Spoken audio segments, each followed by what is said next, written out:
नमस्कार बच्चों। आज हम एक नया लेसन स्टार्ट कर रहे हैं। लेसन नंबर 9, जिसका नाम है बल तथा गति के नियम, force and law of motion.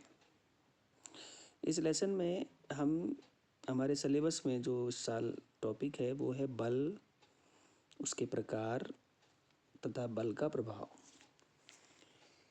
हमें यहाँ गति के नियम नहीं पढ़ने हैं, तो हम सबसे पहले यहाँ केवल बल की ही बात करेंगे। पिछले लेसन में हमने गति के बारे में पढ़ा, वेग है, चाल है, त्वरण है, इन सब के बारे में हमने पढ़ा था। और इन जब कोई वस्तु गति करती है तो उसके पीछे क्या कारण होता है, समय के साथ वस्तु की चाल क्यों बदलती है, क्या सभी प्रकार की गतियों के पीछे कोई कारण होता है, यदि कोई कारण है तो इसका क्या स्वभाव है,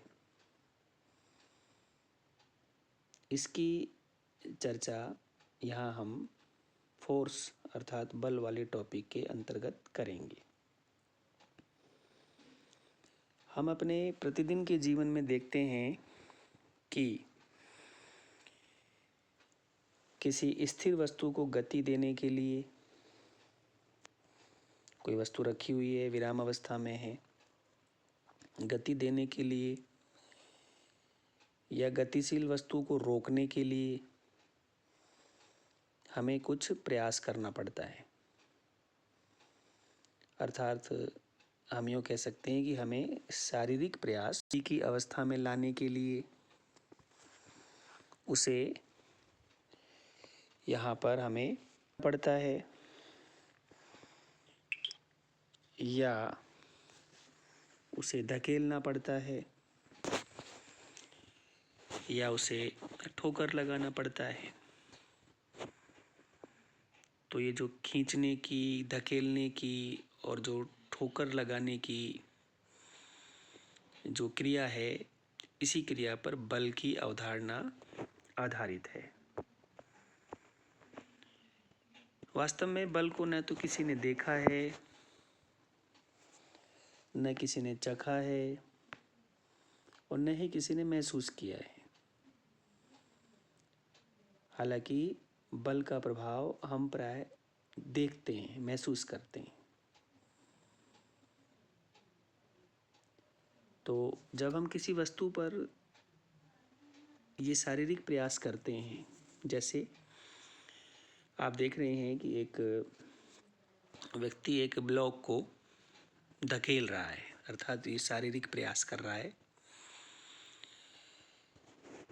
या वो उस ब्लॉक को, उस पिंड को, उस वस्तु को पुल कर रहा है, अपनी ओर खींच रहा है। तो धकेल रहा है या खींच रहा है,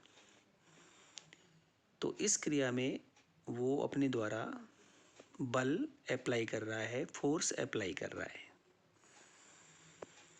इसी प्रकार से जब कोई वस्तु विराम अवस्था में होती है, जैसे इस चित्र में आप देख रहे हैं, फुटबॉल एक रखी है, विराम अवस्था में है।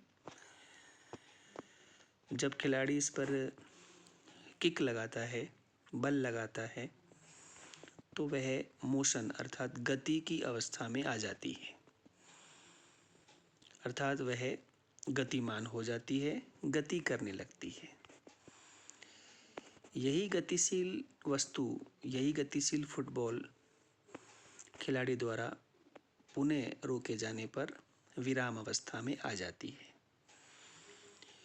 अर्थात हम बल लगाने में सामान्यतः किसी वस्तु को धक्का देते हैं, खींचते हैं या धकेलते हैं, ठोकर लगाते हैं, जिसकी वजह से वस्तु विराम अवस्था से गतिशील अवस्था में आ जाती है, या गतिशील अवस्था से विराम अवस्था में आ जाती है। अब कोई जरूरी नहीं है कि हर बार ही बल लगाने से कोई वस्तु गतिशील अवस्था में आ जाती हो। एक बड़ी भारी भरकम चट्टान पर अगर हम बल लगाएं तो वह गतिशील अवस्था में नहीं आएगी, अर्थात विराम अवस्था से गतिशील अवस्था में नहीं आती है। तो हम कह सकते हैं कि सामान्यतः किसी वस्तु को खींचना या धकेलना बल होता है, और बल के द्वारा हम किसी वस्तु की विराम अवस्था से उसे गतिशील अवस्था में ला सकते हैं, तथा गतिशील अवस्था से हम उस वस्तु को विराम अवस्था में ला सकते हैं। तो बल में परिमाण के साथ साथ दिशा भी होती है, क्योंकि जिस तरफ आप किसी वस्तु को खींचोगे या धकेलोगे तो उसमें कहीं ना कहीं उसमें डायरेक्शन ज़रूर होती है, दिशा ज़रूर होती है। इसलिए बल एक सदिश राशि है। एसआई यूनिट में बल का जो मात्रक होता है वो न्यूटन होता है, और बल को हम कैपिटल एफ से अर्थात फोर्स को बल को हम एफ से रिप्रेजेंटेड करते हैं, अर्थात उसे प्रदर्शित करते हैं। अब हम यहाँ बल के प्रभावों की बात करेंगे, इफ़ेक्ट्स ऑफ फोर्स की बात करेंगे। तो बल के प्रभाव में जो पहला प्रभाव है वो है it can move a stationary object, अर्थात हम किसी स्थिर वस्तु को गतिशील कर सकते हैं। जैसे एक फुटबॉल रखी हुई है और उस पर जाकर अगर हम पैर से बल लगाएं तो वह स्थिर जो फुटबॉल है वो गतिशील हो जाती है। इसी प्रकार से गतिशील वस्तु को हम जो है स्थिर कर सकते हैं। तो it can stop a moving object, अर्थात बल लगाकर हम किसी गतिशील वस्तु को स्थिर अवस्था में ला सकते हैं। जैसे कि आप चित्र में देख रहे हैं कि दूसरे खिलाड़ी ने फुटबॉल को किक दी और पहले खिलाड़ी ने उसको पैर से रोक लिया। रेस्ट का अर्थ होता है विराम अवस्था। तो गतिशील वस्तु को हम रोक सकते हैं, बल लगाकर उसे विराम अवस्था में ला सकते हैं। तीसरा है बल का प्रभाव कि हम बल लगाकर किसी वस्तु की जो स्पीड है, जो उसकी वेग है, चाल है, उसको चेंज कर सकते हैं, उसको परिवर्तित कर सकते हैं। बल लगाने से हम गतिशील वस्तु की स्पीड को चेंज कर सकते हैं, अर्थात उसे हम परिवर्तित कर सकते हैं। जैसे हम एक खिलाड़ी ने फुटबॉल दूसरे खिलाड़ी को दी, अब दूसरे खिलाड़ी ने उसको जोर से बल लगा के उसकी स्पीड या गति को बढ़ा दिया या उसको कम कर दिया। ऐसे हम देखते हैं क्रिकेट में बॉलर बॉल फेंकता है, बैट्समैन उसकी जो स्पीड है उसको चेंज कर देता है, या तो उसको रोक लेता है या फिर उस पर तेजी से प्रहार करता है। तो बल लगाकर हम किसी वस्तु की स्पीड को परिवर्तित कर सकते हैं, उसे अधिक कर सकते हैं या उसे कम कर सकते हैं। चौथा प्रभाव है कि बल लगाकर हम किसी गतिशील वस्तु की डायरेक्शन बदल सकते हैं। जैसे आपने हॉकी में, फुटबॉल में, क्रिकेट में देखा होगा, हॉकी में हॉकी स्टिक से गतिशील बॉल की डायरेक्शन बदली जाती है। फुटबॉल में पैर से गतिशील वस्तु की डायरेक्शन बदली जाती है। क्रिकेट में बैट से गतिशील बॉल की डायरेक्शन बदली जाती है। जिस तरफ चाहता है बल्लेबाज उस तरफ उस बॉल को खेल लेता है। तो ये सब क्रियाएं किसके द्वारा हो रही हैं? ये सारी क्रियाएं बल के द्वारा हो रही हैं। तो बल लगाकर हम किसी गतिशील वस्तु की डायरेक्शन को बदल सकते हैं। और बल का जो पांचवा प्रभाव है वो ये है कि बल लगाकर हम किसी वस्तु के शेप और साइज को, उसके आकार और आकृति को बदल सकते हैं। जैसे हम किसी बल लगाकर किसी स्प्रिंग को खींचकर बड़ा कर सकते हैं, किसी रबड़ बैंड को, रबड़ के छल्ले को खींच कर बड़ा कर सकते हैं।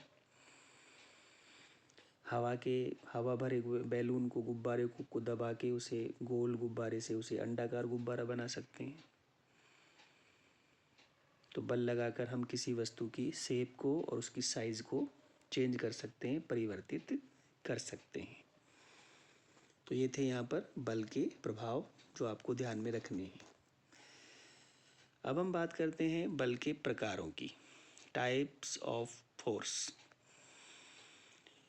बल दो प्रकार का होता है। एक तो होता है बैलेंस फोर्स अर्थात संतुलित बल, और एक होता है अनबैलेंस फोर्स अर्थात असंतुलित बल। तो हम यहाँ पे सबसे पहले बैलेंस फोर्स की बात करेंगे। देखिए, बैलेंस फोर्स में को समझने के लिए हम यहाँ एक एग्जांपल ले रहे हैं। यहाँ एक ब्लॉक है, उस ब्लॉक को दो व्यक्ति F बल लगाकर उसको धक्का दे रहे हैं। बल की जो डायरेक्शन है वो यहाँ अपोजिट है, विपरीत दिशा में है। यानी कि बल का जो वैल्यू है, बल का जो परिमाण है वो समान है, लेकिन बल विपरीत दिशा में लग रहा है। अर्थात दोनों तरफ से इन दोनों व्यक्तियों द्वारा विपरीत दिशा में बराबर बल लग रहा है। जब दोनों दिशाओं से दोनों व्यक्तियों द्वारा विपरीत दिशाओं में बल लगेगा तो क्या इस स्थिति में ये जो ऑब्जेक्ट है, ये जो वस्तु है, ये गति करेगी? नहीं करेगी। तो जब किसी वस्तु पे संतुलित बल लगता है तो उस स्थिति में वस्तु गति नहीं करती। अर्थात जब परिणामी बल का मान शून्य होता है तो उस स्थिति में वस्तु गति नहीं करती है। तो यहाँ पर जब ऐसा बल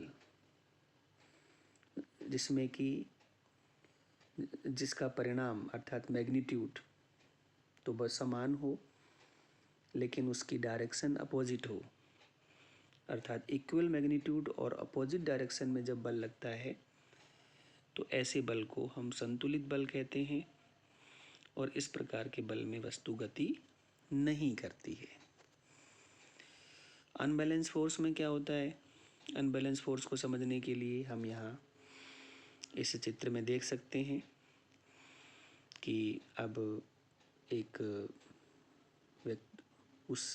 व्यक्ति के स्थान पर उसके बड़े भाई साहब आ गए हैं।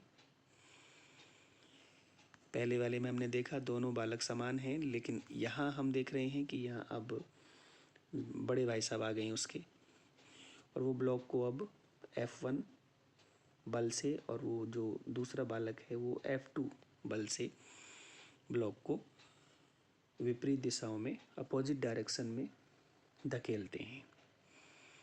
तो इस कंडीशन में यहाँ परिणामी बल शून्य नहीं होगा। यहाँ अब परिणामी बल बराबर नहीं होगा। यहाँ परिणामी बल अब अनइक्वल हो जाएगा, अर्थात परिणामी बल असमान हो जाएगा। तो ये पिंड F1 बल से F2 बल की तरफ गति करेगा, अर्थात बड़े भाई साहब उस पिंड को धकेल देंगे छोटे बच्चे की तरफ। यानी कि जब परिणामी बल शून्य ना हो और बल की जो डायरेक्शन है वो अपोजिट हो, तो ऐसी कंडीशन में जब वस्तु पे जो वस्तु पे बल लगता है उसे हम असंतुलित बल कहते हैं। और असंतुलित बल की स्थिति में वस्तु गति करती है। तो जब असंतुलित बल लगता है तो वो कॉजेज मोशन, अर्थात वो गति का कारण बनता है। तो संतुलित बल की स्थिति में वस्तुएं गति नहीं करती हैं, जबकि असंतुलित बल की स्थिति में वस्तुएं गति करती हैं। संतुलित बल में परिणामी बल का मान शून्य होता है तथा बल की दिशा विपरीत होती है, लेकिन असंतुलित बल में परिणामी बल का मान शून्य नहीं होता, बल की दिशाएं विपरीत होती हैं, लेकिन परिणामी बल का मान शून्य नहीं होता, अर्थात एक तरफ से अधिक और एक तरफ से कम बल लगता है। तो उस स्थिति में वस्तु गति करती है।